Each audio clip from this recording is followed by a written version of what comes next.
Au nom du Père, du Fils et du Saint-Esprit. Amen. Bonjour, chers frères et sœurs. C'est encore une joie immense pour moi de me retrouver devant vous ce matin pour vous partager à nouveau la parole de notre Seigneur Jésus-Christ. Et pour cette 31e semaine du temps ordinaire, euh, l'Église vient nous proposer des textes qui, comment je vais dire, en appellent à notre bon sens. On appelle à notre bon sens dans la mesure, je vais un peu plus me pencher sur la première lecture et aussi sur l'évangile.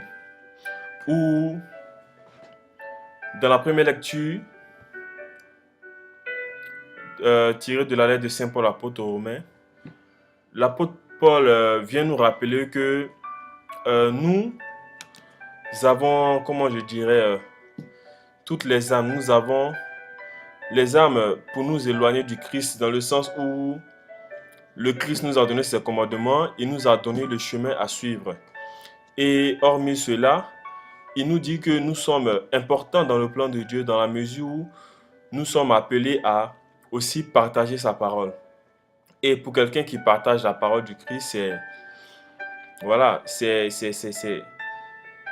comment je vais dire, c'est bien dans le sens où c'est ce que le Christ nous demande dans un premier temps, de ne pas garder justement cette parole-là que nous avons pour nous, de la divulguer à ces autres personnes qui, pourquoi pas, recherche ne serait-ce qu'un petit mot, ne serait-ce qu'un petit passage de cette parole-là pour pouvoir retrouver une lueur d'espoir. Et nous sommes porteurs de ce message-là, justement. Et nous devons prendre conscience de cela, que nous portons ce message-là. Et le fait de porter ce message-là nous met aussi dans une position délicate. Récemment, il y a le frère Christopher qui nous a montré une vidéo où un pasteur évangélisait. Et justement, le fait d'évangéliser ne doit pas nous faire sortir de ce cadre-là qui nous est assigné. Dans la mesure où on doit savoir les limitations justement de notre rôle. Les limitations de notre rôle. Comme on le dit, comme le pasteur le disait tantôt quand je regardais la vidéo, tout le monde se dit homme de Dieu, tout le monde se dit qu'il a reçu le don, tout le monde se dit qu'il est pasteur en griffe. Justement, ne nous éloignons pas de notre mission. On a pour mission de partager ce que nous avons reçu, de partager cette parole-là, de la faire connaître à nos frères. Et pourquoi pas, à travers nos différentes expériences, que ces personnes-là puissent aussi s'inspirer de ce que nous avons vécu. Ou sinon, pourquoi pas, nous aussi nous inspirer de ce que ces personnes ont vécu pour pouvoir encore grandir dans le Christ. Et c'est le fait de partager cette parole-là, justement, qui nous rapprochera, parce que ces expériences-là feront que nous nous dirons que nous ne sommes pas seuls dans ce cas, que d'autres personnes ont vécu cela aussi. Ça n'arrive pas qu'à nous. Et c'est vraiment un facteur important. On ne se dit pas que oui, parce que on partage la parole de Dieu, on se croit peut-être, on va peut-être, comment je vais dire, aller au-delà de cela pour prendre le rôle, le rôle du prêtre, le rôle du pasteur. Non. Limitons-nous à ce que le Christ nous dit, de partager cette parole-là. Et pourquoi pas, si véritablement nous sommes appelés dans le sens, nous pourrons exercer en tant que prêtre, en tant que, on dira Dieu merci. Dieu merci, on le fera. Et justement, dans le sens de partager cette parole-là, le Christ nous demande, Saint Paul apôtre par expérience, nous fait comprendre que ce que lui voudrait, c'est surtout de mettre son honneur à évangéliser là où la parole du Christ n'a pas encore été prononcée. C'est quelque part un véritable défi, un challenge, que de partir là où les gens ne connaissent pas encore le Christ, de partir là où des gens sont ignorants et de faire connaître combien est-ce que le Christ est merveilleux, combien est-ce qu'il est bon de pouvoir le connaître, combien est-ce qu'il est merveilleux de marcher dans sa parole. Et c'est quelque part ce genre de défi que nous aussi nous devons nous lancer. Nous devons nous lancer, explorer ces différents horizons-là qui n'ont pas encore été atteints. Voilà, ça relève d'un défi et ça relève aussi d'un but. Quelque part, quand tu te dis que quand lorsque tu partages la parole du Christ avec une personne qui ne sait même pas de quoi tu parles, ne sait même pas de... mais cette personne-là se dit, mais il sort d'où celui-là? Justement, et quand quelque part, après avoir partagé cette parole-là, cette personne-là te suit, en t'asseyant et en réfléchissant, tu ne peux que te dire, mais combien est-ce que le Christ est merveilleux? Parce que c'est lui qui te permet justement de pouvoir toucher le cœur de ces différentes personnes-là. Et c'est aujourd'hui, à cette mission-là, que l'apôtre Paul voudrait nous assigner, nous emmener à nous pencher là-dessus, à réfléchir, à parler pardon, du Christ là où on ne le connaît pas. Voilà. C'est notre défi, je vais dire, en griffe.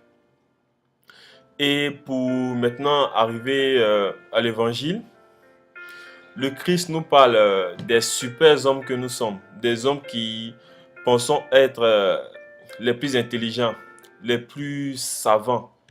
Voilà, il parle de la malhonnêteté de l'homme quand il raconte cette parabole du serviteur qui servait mal son maître par rapport à la gérance que le maître lui avait confiée.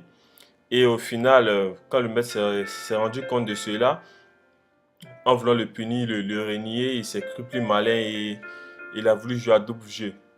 Voilà, cette parabole-là reflète quelque part notre vie, notre vie de tous les jours.